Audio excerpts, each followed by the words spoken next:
Well, good afternoon, everyone. My name is Bob Osgood, and I am a Fulbright scholar visiting with the University of Latvia both this past spring semester and this fall semester. And I am indeed honored and delighted to have been asked to present at this conference. My research is a little different than many because I am a historian by training, and therefore my work has been primarily archival.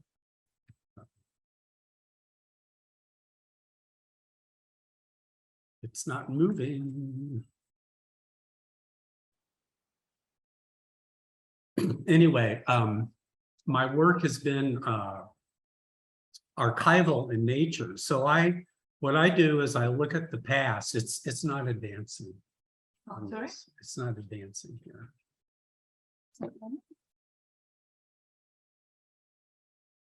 Technical problem.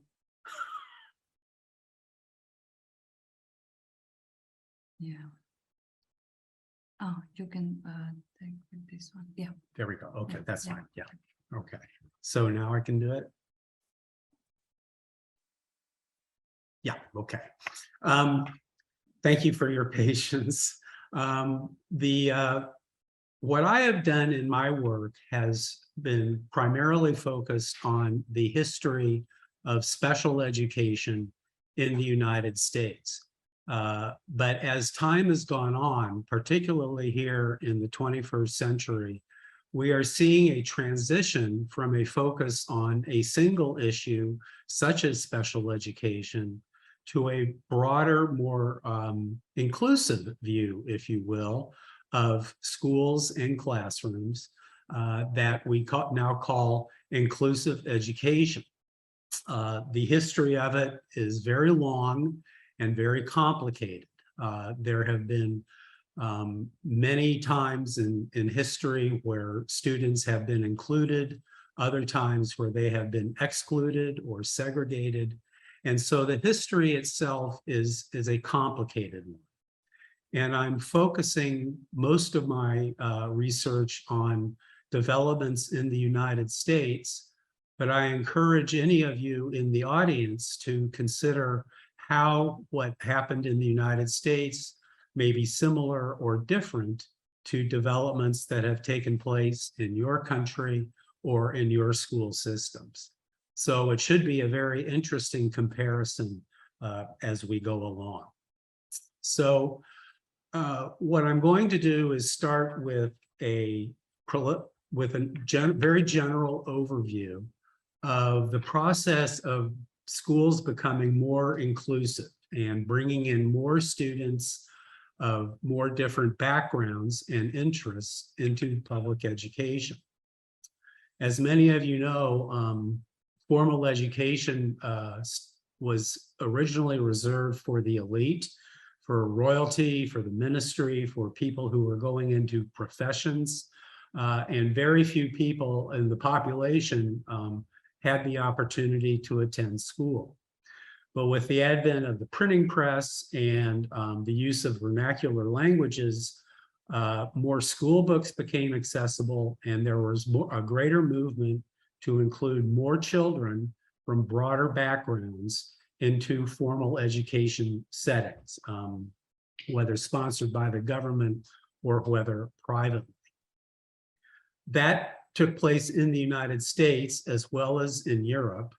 And then in the United States, we noticed a trend over more than 100 years of expanding what we call compulsory education. And that is the idea that children do not have a choice of attending school, they have an obligation to attend school. And with the enforcement of compulsory education laws in the United States, we began to see a much greater variety of students from all different kinds of backgrounds, racial backgrounds, ethnic, linguistic, religious, ability.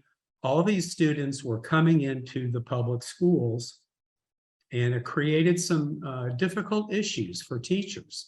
who would be trying to teach a standard curriculum to students who came from very different backgrounds and had very different experiences that would allow them to learn the curriculum. And this expansion began early in the 19th century in the United States. And the last state to begin compulsory education was the state of Mississippi in 1918. So by 1920, all states in the United States had compulsory education and were bringing in students of a much greater variety of backgrounds to the classrooms and to the settings. Between 1890 and 1960, the school systems had to adjust to these changes. They began to recognize that there was such a variety, such a difference among student backgrounds, that perhaps segregated settings that would be designed for a particular kind of student might be the best way to serve public education. So in the United States, for example, we began to see the development of special education classes addressing issues like cognitive disability, behavioral disorder, speech improvement, open air classes, and even rapid advancement classes, otherwise what we now call gifted and talented. So in many different school systems, especially the larger ones in the United States, these large school systems had a big number of segregated settings for different kinds of students. If you were disabled, you might be put in a special class. If you were an immigrant and did not speak English, you would be put in what was called a special English class. If you were causing trouble in school and in the classroom or in the community, you might be put in what was called a disciplinary school.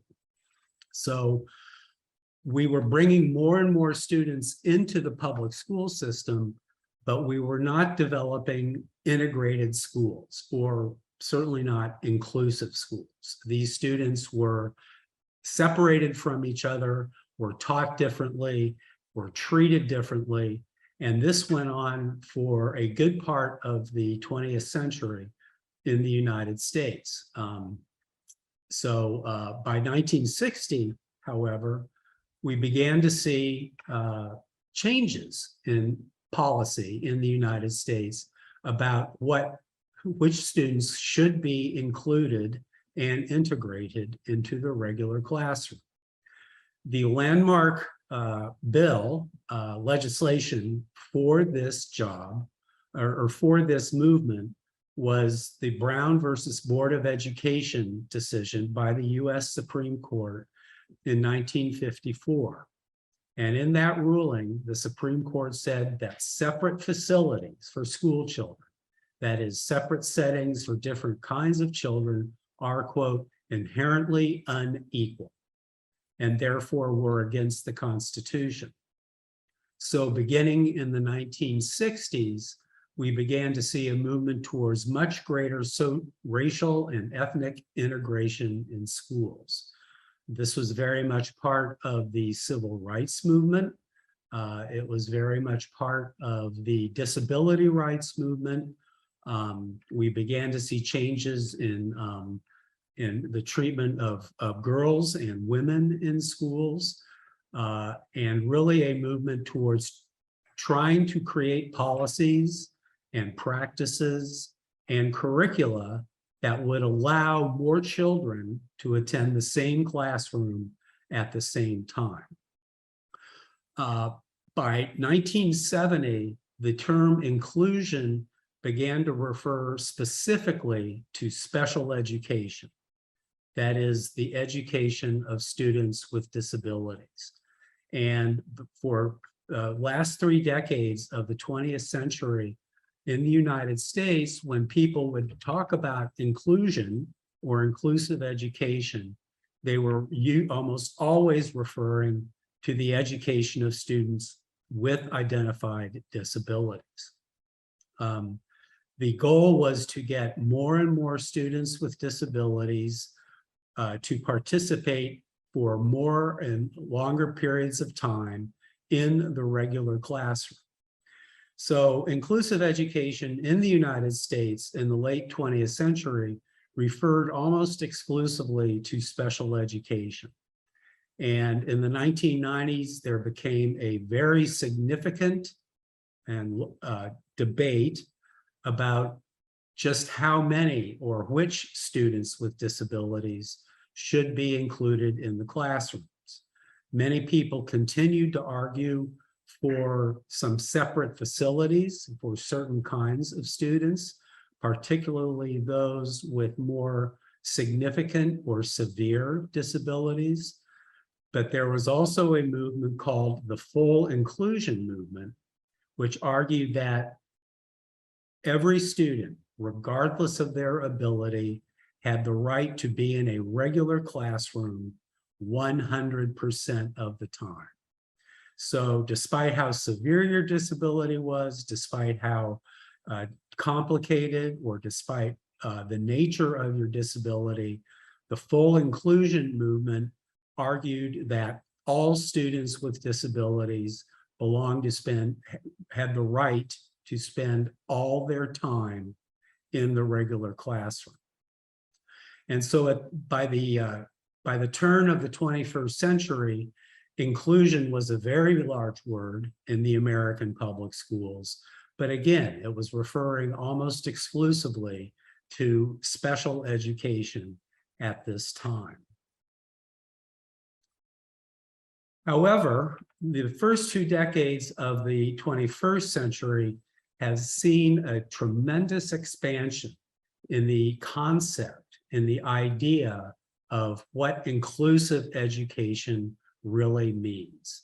It has become a much broader and more comprehensive concept. So for example, in the United States during the 20th century and also in the 21st century, we had several different kinds of what we would call different kinds of education that separated students and treated students differently because of their particular needs. There has been a very strong movement for multicultural education in the United States, that is education that is appropriate for multiple races, for multiple ethnicities. As we all know, America has become a richly diverse country, and there are many different cultures that are represented by the students in the schools. And multicultural education has been a program that has been in operation for many, many years that tries to identify curriculum topics, teaching practices, behavioral approaches, behavioral management systems that are more suited to a multicultural group of students, that allow for greater diversity among the students in the schools and would allow those students to be educated in the same classroom, but encountering different methods and different different topics. The goal of multicultural education also has been to help students from different cultural backgrounds to understand each other, to communicate with each other, and to respect each other. And that has become a very important part of multicultural education, and it obviously is part of inclusive education as we know it today. In the United States, we have also had multilingual education. Unlike Europe and Asia, the American school system focuses almost exclusively on English and Spanish, but we have been trying to develop, with the great differences in the kinds of languages that children speak in public schools, we have been developing multilingual education programs that try and allow students to use their native language to help them learn English and to be able to study and do assessments and such in English in schools. We have also developed a program called Culturally Responsive Teaching. This is training for professional education for teachers to learn to develop curriculum, to develop methods, to develop teaching strategies and activities that respect and reflect the cultural values of all the different children in the classroom. And in many of our classrooms, those differences can be very great. In the Los Angeles, California public school system, for example, there are over 100 native languages spoken by students in the Los Angeles public schools. So it clearly is a very challenging task to teach them not only English, but also to teach them in ways that appeal to their background, that appeal to their cultural traditions, and that respect those cultural traditions to allow students to learn more effectively in the classroom. The United States is also moving towards more international education. The globalism that is surrounding the world in the 21st century is very much obvious to people in the United States. And we are trying to educate at all levels of education more about other countries, what other countries are like, where they are, what they do, what they value, their languages and their cultures, and also to respect the fact that each country has its own unique culture or cultures within a country. Many countries, of course, have more than one subculture that exists within its political boundaries. But we have been trying to include more information on international education and international understanding in our public school systems. The United States for generations has been dealing with the issues created by immigration for public schools. I mentioned them earlier, where we had classes for students who didn't speak English, classes for multicultural education, which tries to address the different cultures that people have brought to the United States over the past 150, 175 years. So we are still struggling with migrant issues.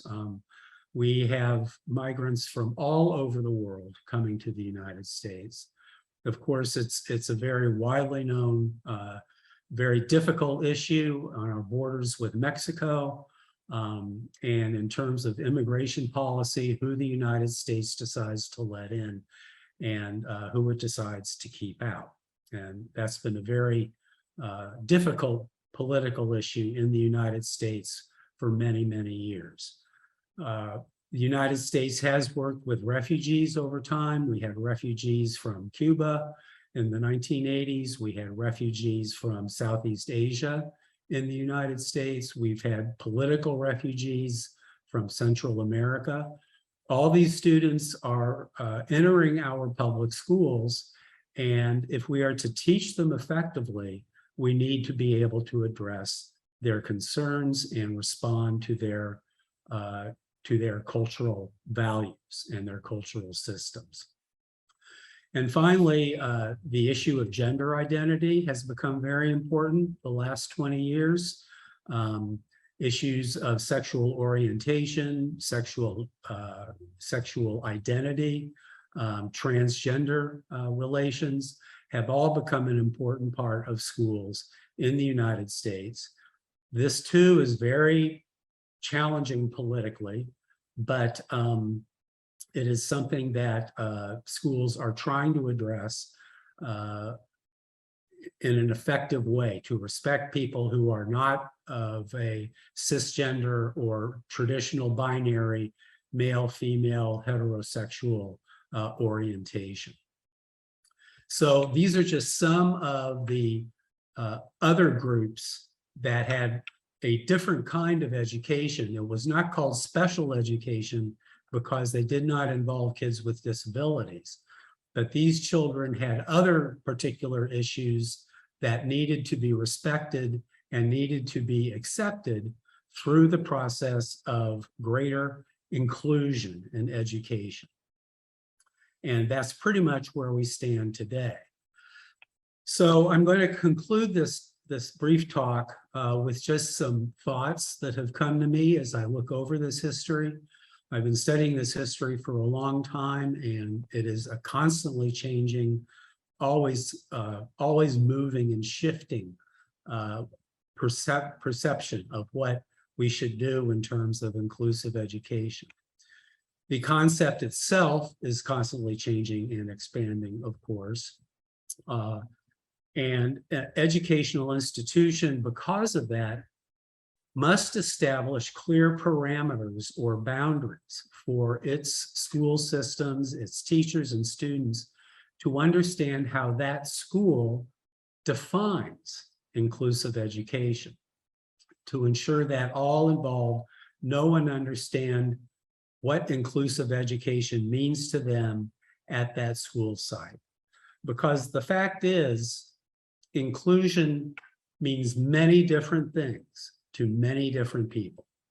Inclusive education for many people is still the idea of teaching kids in the schools, but teaching them in separate settings, teaching them away from other children, giving them labels that may make them self-conscious or uncomfortable. So inclusion itself must be understood holistically. It has an academic component, it has a curricular component, and it has an interpersonal skills component that need to be learned by teachers and students if a student is going to feel truly included in an inclusive education setting. And I argue this because at its heart, it is my belief through my research that inclusive education is primarily a humane practice. It is an effort to help children feel truly included in a classroom, to feel welcome, to feel that they belong, to feel that they are valued and celebrated for who you are, regardless of your race, regardless of your religion, regardless of your ethnicity, regardless of your language, or regardless of your ability.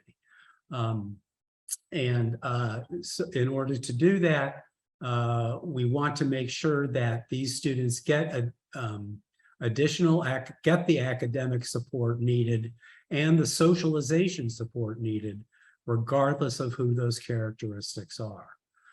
So finally, the segregation of students from other students for any reason is, in my view, contrary to the principle of inclusive education.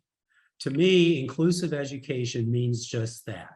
Every child in every classroom feels welcome. They feel like they belong. They feel valued, and they feel celebrated, and they feel comfortable in sharing who they are. That, of course, is much easier said than done. And there are many people at this conference who have much more current, much more practical approaches to making sure that happens. And I look forward to Suvi's presentation along those lines. But my hope is that with this general historical background, we get a sense of the overall picture of inclusive education, how it began, how it has developed, where it stands now, and how we might view the challenges of creating truly inclusive schools in the future. And that is that. Thank you very much. Thank you very much, Professor Osgood, for this very interesting presentation.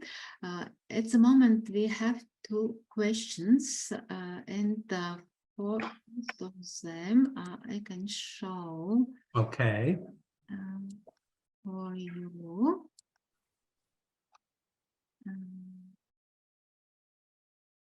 If can see. First of this is what are the examples of good practice and ongoing studies on the necessary indicators for monitoring the quality of education to promote inclusive education?